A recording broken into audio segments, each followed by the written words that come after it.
दोस्तों, पवित्र बाइबल के अनुसार इज़राइल परमेश्वर का चुना हुआ देश है जिससे परमेश्वर ने समय समय पर वाचाएं बांधी थी। ऐसी अनेकों वाचाएं हम पवित्र शास्त्र में पढ़ते हैं, जैसे कि उत्पत्ति 17 अध्याय उसकी पहली और दूसरी आयत में इस प्रकार लिखा है, जब अब्राहम 99 वर्ष का हो गया तब यहोवा ने उसको दर्शन देकर कहा, मैं सर्वशक्तिमान ईश्वर हूँ, मेरी उपस्थिति में चल और सिद्ध होता जा, और मैं तेरे साथ वाचा बांधूंगा और तेरे वंश को बहुत ही बढ़ाऊंगा। हालांकि इजरायली लोग लगातार परमेश्वर से दूर गए, पवित्र परमेश्वर यहोवा को छोड़कर दूसरे देवताओं की आराधना की, तब भी परमेश्वर ने उन्हें दंड तो दिया, लेकिन हमेशा के लिए उन्हें अकेला नहीं छोड़ दिया। परमेश्वर ने कहा, यदि ऊपर से आकाश मापा जाए और नीचे से पृथ्वी की नेव खोद खोद कर पता लगाया जाए, तब ही मैं इज़राइल के सारे वंश को उनके सब पापों के कारण उनसे हाथ उठाऊंगा। यिर्मयाह 31 अध्याय उसकी 37 आयत। मतलब परमेश्वर कह रहे हैं, जिस प्रकार आकाश को कोई नाप नहीं सकता और ना ही धरती की गहराई को कोई माप सकता है, वैसे ही मेरा प्रेम इज़राइल के प्रति बहुत ज़्यादा है और मैं इज़राइल पर से अपना कभी हाथ नहीं हटाऊंगा। परमेश्वर इज़राइल की रक्षा करते हैं और नो डाउट कि आज इज़राइल एक बहुत ही पावरफुल देश बन भी चुका है। दोस्तों, आज इस वीडियो में हम जानेंगे कि कब और कैसे परमेश्वर ने इज़राइल से किए हुए वादे को 5 बार से भी अधिक पूरा किया, और समझेंगे कि कैसे परमेश्वर के वादे आपके और मेरे जीवन में भी पूरे हो सकते हैं। तो चलिए दोस्तों, हम शुरू करते हैं। दोस्तों, पहली घटना, लाल समुद्र पार करने के समय। निर्गमन की पुस्तक में हम पढ़ते हैं कि इजरायलियों ने 430 साल मिस्र में गुलाम बनकर बिताए। उस समय फिरौन के द्वारा इजरायलियों पर बहुत ही ज़्यादा अत्याचार किया जाता था। लोगों ने परेशानी में परमेश्वर को पुकारा और परमेश्वर ने फिर मूसा को भेजा। फिरौन इजरायलियों को उनके देश वापस नहीं जाने देना चाहता था, क्योंकि इजरायली गुलामों के कारण ही मिस्र की अर्थव्यवस्था चलती थी। फिरौन बहुत ही घमंडी था, हठीला था और किसी की भी नहीं सुनता था। तो उस समय परमेश्वर ने मिस्र पर 10 विपत्तियां भेजी और मिस्र को पूरे तरीके से बर्बाद कर दिया था। फिर उसके बाद फिरौन इजरायलियों को भेजने के लिए तैयार हुआ, लेकिन जब इजरायली निकल गए थे तो फिरौन और उसकी पूरी सेना ने उनका पीछा किया और लाल समुद्र के पास उन्हें घेर लिया। इजरायलियों को लगता था कि वो मारे जाएंगे, अगर आगे गए तो समुद्र में डूब जाएंगे और पीछे फिरौन की सेना उन्हें नाश कर देगी। लेकिन उसी समय सेनाओं के यहोवा ने अपनी वाचा के अनुसार अपनी सामर्थ्य दिखाई और लाल समुद्र को 2 भागों में बांट डाला और इजरायलियों को सुरक्षित निकालकर फिरौन की सेना को उसी समुद्र में डुबाकर ख़त्म कर दिया। दोस्तों, परमेश्वर अपने वादे को पूरा करने के लिए इम्पॉसिबल को भी पॉसिबल कर देते हैं, चाहे फिर वो वादा समुद्र को 2 भागों में बांटकर ही पूरा क्यों ना करना पड़े। दोस्तों, दूसरी घटना, अमालेकियों से युद्ध। अमालेकी लोग इजराइल के दुश्मन थे। वे कैसे भी इजराइल को हराकर इजराइल पर कब्जा करना चाहते थे। यह इजराइल के इतिहास में वो समय था जब परमेश्वर यहोवा उन्हें वादे के देश में लेकर जा रहे थे, और उस देश में पहुंचने से पहले ही इजरायलियों को अनेकों दुश्मनों का सामना करना पड़ा, और एक ऐसा ही युद्ध हुआ अमालेकियों के साथ। रपीदिम में, जिसे हम निर्गमन 17 अध्याय में पढ़ते हैं, रपीदिम में एक युद्ध हुआ। जब मूसा अपने हाथ स्वर्ग की ओर उठाए रखता था तो इजरायली लोग जीतते थे, और उस समय ना तो इजरायलियों के पास हथियार थे, ना ही ट्रेंड सैनिक थे, ना ही अपनी कोई फोर्स थी, लेकिन फिर भी परमेश्वर की मदद से उन्होंने अमालेकियों को, जो कि उनसे कई गुना सामर्थी थे, उन्हें हरा दिया। दोस्तों, परमेश्वर ने इजरायलियों की ऐसी सिचुएशन में मदद की थी जब वो बिल्कुल लाचार थे। वो लोग ट्रेंड नहीं थे, हथियार भी नहीं थे उनके पास।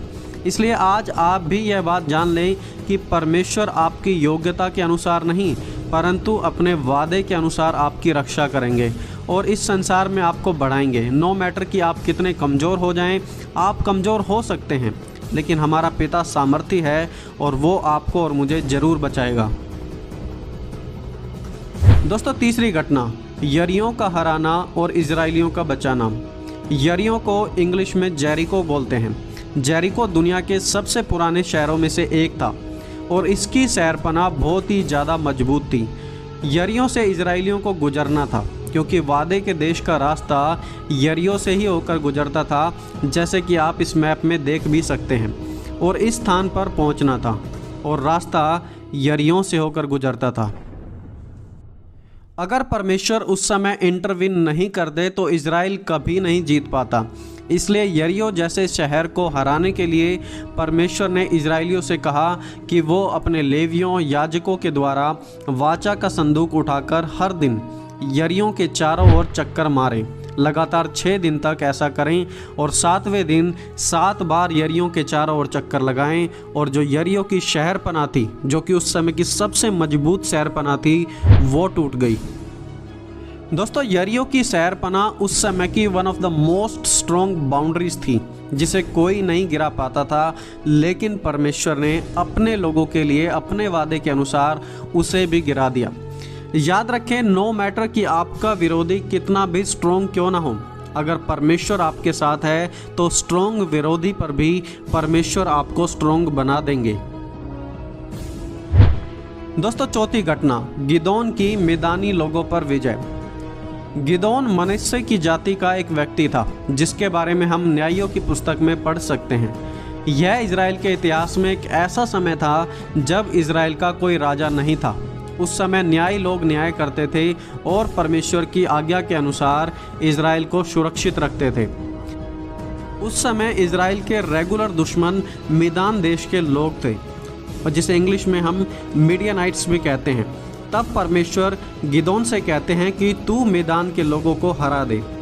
तब परमेश्वर की आज्ञा अनुसार गिदोन ने एक सेना तैयार की, लेकिन परमेश्वर की नज़रों में यह सेना बहुत ही बड़ी थी। इसलिए परमेश्वर ने सिर्फ 300 लोग ही चुने और मात्र परमेश्वर ने इन 300 लोगों के द्वारा ही गिदोन और उसकी सेना को जीत दिला दी।